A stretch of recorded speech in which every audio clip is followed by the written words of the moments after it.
ஒரு நாள் தெனாலிராமன் வேலையாக வெளியூர் போயிருந்தாராம். அந்த நேரம்னு பார்த்து பக்கத்து ஊர்லேருந்து ஒரு உளவாளி அவங்க மனைவி கிட்ட வந்து, நான் வந்து தெனாலிராமனுடைய தூரத்து சொந்தம், அவர் தான் என்னை இந்த மாதிரி கூப்பிட்டுருந்தாரு அப்படின்னு சொல்லவே, அவங்க மனைவி என்ன நினச்சிட்டாங்களாம், சரி தூரத்து சொந்தம்னு சொல்கிறாங்கல்ல, நம்ம உள்ளே கூப்பிடல நல்லா இருக்காது அப்படின்னு சொல்லி உள்ளே கூப்பிட்டாங்களாம். உள்ளே கூப்பிட்டோன்னே தெனாலிராமன் வந்து அரசருக்கு வச்சுருந்த நிறைய லெட்டர்ஸ் எல்லாம் இருந்துச்சான். அங்கே போய் இந்த உளவாளி என்ன பண்ணான்னா, எடுத்து அரசரே என்னை சீக்கிரமாக வீட்டில் வந்து பாருங்கள், உங்களுக்கு நான் ஒரு சர்ப்ரைஸ் வச்சுருக்கேன் அப்படின்னு எழுதி அதை வந்து ஒரு சோல்ஜர் கிட்ட கொடுத்து அனுப்புனாராம்.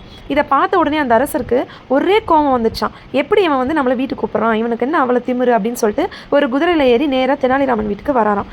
வந்தப்போ அங்கேருந்து அந்த உளவாளி திடீர்னு அரசரை கத்தி எடுத்து கொடுத்திட்டானாம். இதெல்லாம் கவனிச்சிட்டு இருந்த அரசர் தெனாலிராமனை கடுமையாக தண்டிக்கணும்னு இருந்தாராம். இந்த விஷயத்தெல்லாம் ஒருத்தர் தெனாலிராமன் கிட்ட போய் சொல்லவே, உடனே தெனாலிராமன் அவர் ஊருக்கு ஓடி வந்து, அரசரே நான் நிஜமாக இந்த எந்த விஷயத்தையும் நான் பண்ணலை, நான் நம்ம நாட்டுக்காகவும் நம்மளுடைய நாட்டு மக்கள் நம்ம அரசருக்காகவும் எல்லாமே நான் பண்ண தயாராக இருக்கேன், நான் போய் இந்த மாதிரி ஒரு வேலையை பண்ணுவேனா, இதை நான் பண்ணவே இல்லை அரசரே அப்படின்னு சொல்லவே, அரசர் என்ன சொன்னாராம், கடைசியாக உனக்கு ஒரு வாய்ப்பு தரேன், நீ என்ன வேணால் கேளு, அது ஒன்று மட்டுமே உனக்கு கடைசி வாய்ப்பு அப்படின்னு சொல்லவே, தெனாலிராமன் ரொம்ப புத்திசாலித்தனமாக யோசிச்சு, அரசரே எனக்கு சாவுன்னு ஒன்று வந்தால் நான் வயசாகி இயற்கையாகவே சாகணும், மிச்சப்படி எனக்கு சாவு வரவே கூடாது அப்படின்னு கேட்டாராம். இதை கேட்ட அரசர் சிரிச்சுட்டே சரி அப்படியே நடக்கட்டும் அப்படின்னு சொன்னாராம். மாரல் என்னன்னா, எந்த ஒரு கஷ்டமான சூழ்நிலையிலையும் கொஞ்சம் யோசித்து தந்திரமாக பதில் சொன்னால் அதுவே நம்மளை காப்பாற்றிடும்.